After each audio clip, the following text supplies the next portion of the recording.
Tallinn aastal 2035. Millised on tuleviku pealinna tänavad, milline on linnaruum ja inimesed selle sees? Kuule, poiss, unistada ju võib, aga see ei lähe sul seal ju elu sees kasvama. Vau. Ma rohkem ei sega sind. Sa ilmselgelt tead, mida sa teed. Tuleviku Tallinnas täpselt nii ongi. Taimedel lastakse kasvada. Linnaruumi kujundades kasutatakse just eriti tolmeldajatele sobivat haljastust, mis soodustab elurikkust. Tänu targale linna planeerimisele on tuleviku Tallinna pinnas vähemalt 65% ulatuses looduslik.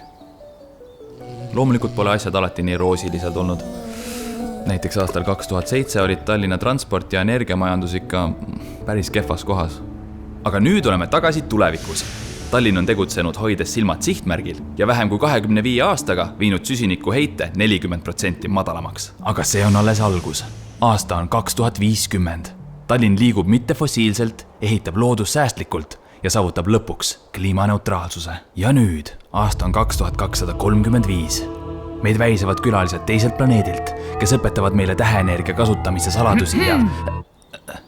Oih, see viimane on rohkem nagu mu isiklik teooria või nii.